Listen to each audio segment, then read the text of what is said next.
In the beginning, there was a dot. Then time passed.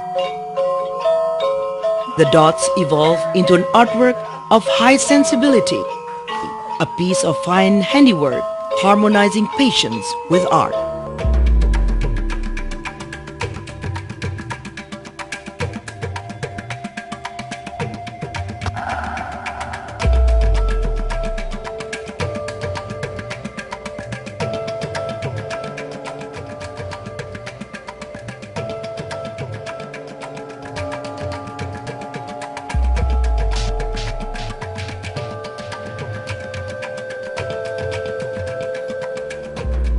Batik comes from the word ambatik, which can mean a cloth with dots or spots.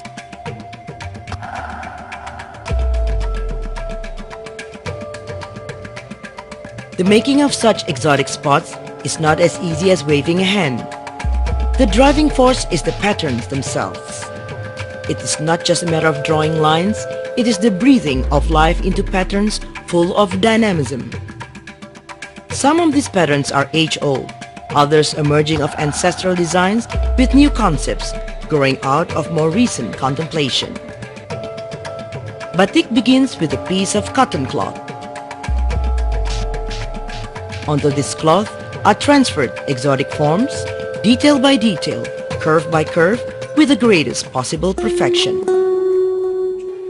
Then, with exceptional care, the motifs are copied in liquid wax using a pen-like instrument called canting, covering the cloth from one end to the other. This canting has a little basin made of copper with a little spout.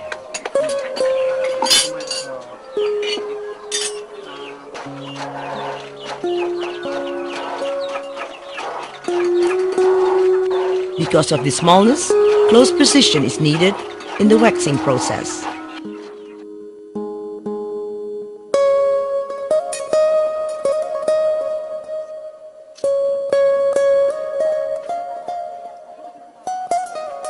Which is carried out with care and a sharp eye to ensure that the wax will flow easily onto the cloth.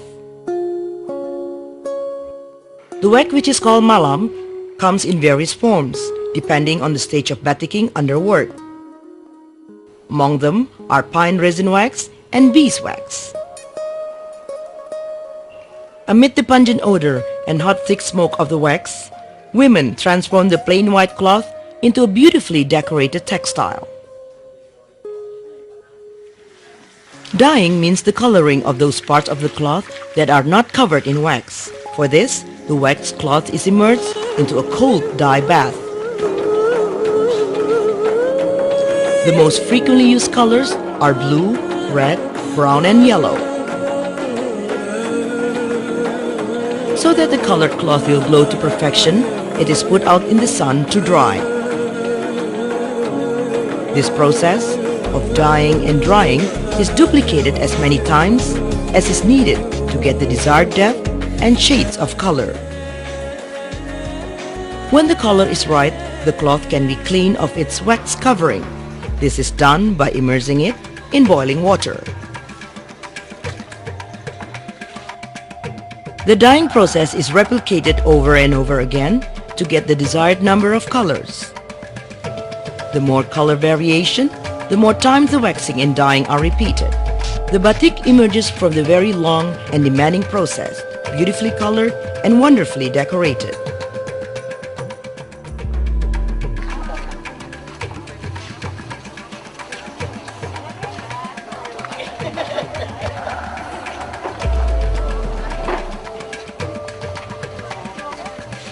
There is hand wax batik and there is stem wax batik.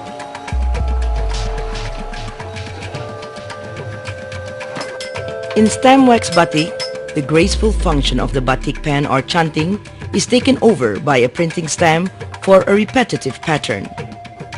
This naturally shortens the time it takes to make a batik cloth, but it also sacrifices the power in the hand-drawn wax lines.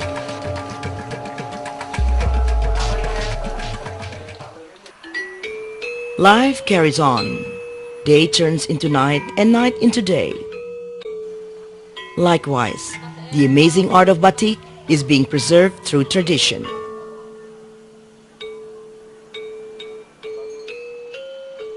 A museum has even been established to record the journey of this artistic skill.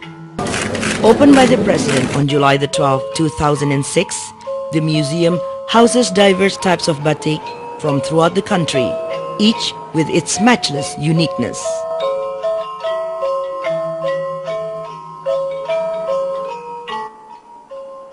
In the museum, visitors can see for themselves the batik process in the hands of a group of young Indonesians.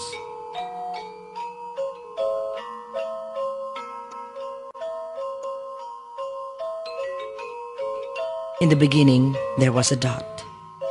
Then time passed.